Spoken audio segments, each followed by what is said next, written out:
नमामि शमीशाननिर्वाणरूपं विभुं व्यापकं ब्रह्मवेदस्वरूपं निजं निर्गुणं निर्विकल्पं निरीहं चिदाकाशमाकाशवासं भजेऽहम्।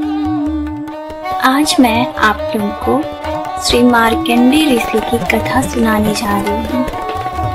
बहुत समय पहले एक महान ऋषि विकंडु और उनकी पत्नी मनस्विनी रहते थे। वे बहुत धार्मिक और धर्मनिष्ठ थे, लेकिन उनकी कोई संतान नहीं थी। वर्षों तक तपस्या और भगवान शिव की आराधना करने के बाद भगवान शिव उनके सामने प्रकट हुए। भगवान शिव ने वरदान दिया, तुम्हें एक पुत्र मिलेगा, लेकिन तुम्हें 2 विकल्प चुनने होंगे। पहला, पुत्र अल्पायु होगा लेकिन महान तपस्वी बनेगा। दूसरा, पुत्र दीर्घायु होगा लेकिन उसका जीवन साधारण रहेगा। ऋषि दंपति ने पहला विकल्प चुना। इस प्रकार मार्कंडेय का जन्म हुआ। मार्कंडेय बचपन से ही तेजस्वी, धार्मिक और भगवान शिव के अनन्य भक्त थे। जन्म से ही उनमें अद्भुत ज्ञान और भक्ति दिखाई देती थी, लेकिन उन्हें यह भी ज्ञात था कि उनकी आयु केवल 16 वर्ष की है। जब मार्कंडेय 16 वर्ष के हुए, तब उनकी आयु पूरी होने पर यमराज उन्हें लेने आए।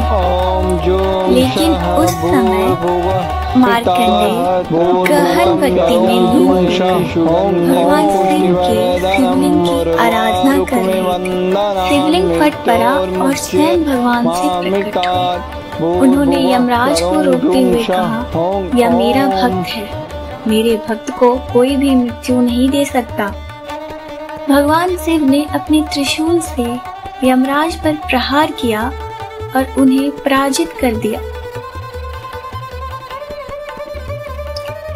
तब देवताओं ने प्रार्थना की और भगवान शिव ने यमराज को पुनः जीवन दिया, लेकिन आदेश दिया कि मार्कंडेय मेरा अनन्य भक्त है, इसे मृत्यु कभी स्पर्श नहीं कर सकती, यह सदा अमर रहेगा।